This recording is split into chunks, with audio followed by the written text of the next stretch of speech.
नमस्कार, आप देख रहे हैं क्लीन न्यूज यूपी और मैं हूं आपके साथ नेहा परिहार। वक्त हो चला उत्तर प्रदेश से जुड़ी कुछ खास खबरों का। खबरों से अपडेटेड रहने के लिए वीडियो को अंत तक जरूर देखें।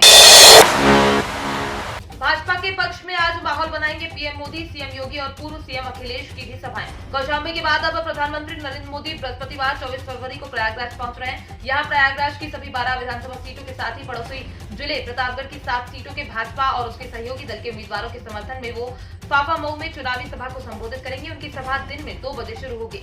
शहर उत्तरी विधानसभा के फाफामऊ स्थित बेला कछार जय गुरुदेव परिसर में आयोजित चुनावी जनसभा के माध्यम से पीएम मोदी कुल 19 विधानसभाओं को वोटरों को साधेंगे। भाजपा की वैक्सीन बनाने वाले वोट की चोट दीजिए सीएम योगी। उत्तर प्रदेश में साल 2017 के पहले युवाओं के लिए नौकरी नहीं थी, महिलाओं की सुरक्षा नहीं थी, लेकिन जब 2017 में भारतीय जनता पार्टी ने उत्तर प्रदेश की बागडोर संभाली, तब से डबल इंजन की सरकार ने आज तक प्रदेश का तेजी से विकास किया है। ये बातें बुधवार को मुख्यमंत्री योगी आदित्यनाथ ने रायबरेली में आयोजित जनसभा में कही। उन्होंने समाजवादी पार्टी पर निशाना साधते हुए कहा है कि सपा के कार्यकाल में विकास का पैसा कहां चला जाता था पता नहीं चलता था, लेकिन आज हमारी सरकार में एक और प्रदेश में मेडिकल कॉलेज, हाईवे, एक्सप्रेसवे, सड़क का तेजी से निर्माण हो रहा है, तो वहीं दूसरी ओर गरीब कल्याणकारी योजनाओं का लाभ लोगों को मिल रहा है। प्रतापगढ़ में गरजे सीएम योगी, बोले सपा का हाथ आतंकवादियों के साथ। पार्टी में बुधवार को भाजपा प्रत्याशी राजेंद्र प्रताप सिंह मोती सिंह के समर्थन में आयोजित जनसभा को संबोधित करने आए मुख्यमंत्री योगी आदित्यनाथ ने समाजवादी पार्टी पर तीखे हमले किए। उन्होंने कहा कि नाम समाजवादी और काम आतंकवादी है। सपा का हाथ आतंकवादियों के साथ है। दंगा, कर्फ्यू, बवाल और भय पैदा करना ही सपाइयों का काम है। 2012 से 17 तक सपा शासनकाल में 700 से अधिक दंगे हुए हैं। इनसे पहले बसपा शासनकाल में 364 दंगे हुए। भाजपा के 5 साल के शासनकाल में एक भी दंगा नहीं हुआ।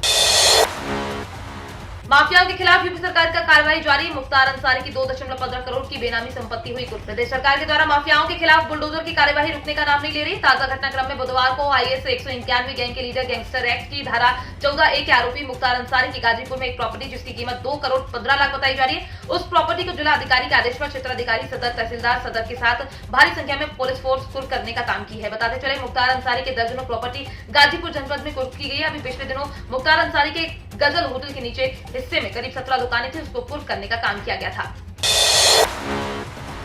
यूपी के सरकारी कर्मचारियों की डिमांड, राजस्थान की तरह यहां भी पुरानी पेंशन की जाए बहाल। यूपी विधानसभा चुनाव में पुरानी पेंशन का मामला अचानक फिर गर्मा गया है। राजस्थान की अशोक गहलोत सरकार ने बुधवार को सदन में पेश किए गए अपने बजट में राजस्थान राज्य कर्मचारियों की पुरानी पेंशन को बहाल करने की घोषणा कर दी। इसके बाद यूपी के कर्मचारी संगठन ने भी एक स्वर में उत्तर प्रदेश में भी पुरानी पेंशन को बहाल करने की मांग उठा दी है। विकास भवन कर्मचारी महासंघ के अध्यक्ष राजन कुमार त्रिपाठी ने बताया कि 1 जनवरी 2004 या उसके पश्चात नियुक्त हुए समस्त कर्मचारियों की पुरानी पेंशन बहाल करने की घोषणा राजस्थान सरकार ने की है।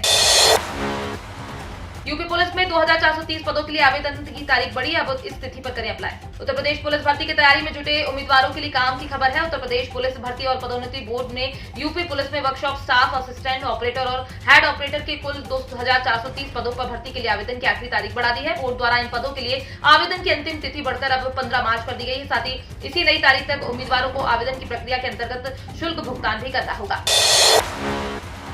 जल्द आने वाली पीएम किसान की 11वीं किस्त, ये गलती की तो नहीं मिलेगा पैसा। केंद्र की मोदी सरकार द्वारा आम जनता के साथ ही देश के किसानों के हित के लिए कई योजनाएं चलाई जा रही हैं। इन योजनाओं में से एक है पीएम किसान सम्मान निधि योजना, जिसके तहत किसानों को सरकार की ओर से सालाना 6000 रुपए की आर्थिक सहायता दी जाती है। ये रकम 3 किस्तों में सीधे लाभार्थी किसानों के खातों में ट्रांसफर की जाती है। अब तक प्रधानमंत्री किसान सम्मान निधि योजना के तहत 10वीं किस्त तक का पैसा किसानों के खाते में भेज दिया गया। इसके बाद अब सभी किसानों को 11वीं किस्त के पैसे का इंतजार है। ऐसे में आशंका जताई जा रही है कि अप्रैल महीने में किसानों के खाते में 11वीं किस्त की राशि किसी भी दिन आ सकती है। बैंक ऑफ बड़ौदा समेत देश के इन विभागों में निकली सरकारी नौकरी के लिए भर्ती, जाने डिटेल्स। भारतीय नौसेना ने ट्रेडमिल से स्किल पदों पर भर्ती के लिए योग्य उम्मीदवारों से ऑनलाइन आवेदन मांगे हैं। इस प्रक्रिया के माध्यम से भारतीय नौसेना ने ट्रेडमिल 1531 रिक्त पदों की भर्ती की जाएगी। सभी इच्छुक उम्मीदवार इंडियन नेवी ट्रेड्समैन रिक्रूटमेंट 2022 के लिए आधिकारिक वेबसाइट joinindiannavy.gov.in पर जाकर ऑनलाइन आवेदन कर सकते हैं। इन पदों के लिए भर्ती के आवेदन करने की अंतिम तारीख 20 मार्च 2022 निर्धारित की गई है। आधार से खाता लिंक हुए बिना नहीं मिलेगी पेंशन, पारदर्शिता के लिए शासन ने लिया निर्णय। महाराजगंज जिले में गरीब रेखा से नीचे जीवन यापन करने वाले 60 वर्ष से अधिक आयु के बुजुर्गों को आर्थिक रूप से सहयोग के उद्देश्य से वर्तमान में 1000 रुपए प्रति माह शासन द्वारा पेंशन दी जाती है। ये धनराशि 4 किस्तों में बार बार लाभार्थियों के खाते में सीधे भेजी जाती है। समाज कल्याण विभाग में पंजीकृत 96,616 बुजुर्ग पेंशन योजना के तहत लाभान्वित हो रहे हैं। इसमें बड़ी संख्या में ऐसे भी लाभार्थी जिनका खाता आधार से लिंक नहीं है। आधार से लिंक हो जाने से जहां इस बात की भी जानकारी हो सकती है कि संबंधित पेंशनर किन किन योजनाओं से लाभान्वित हो रहे हैं, वही पारदर्शिता भी आएगी।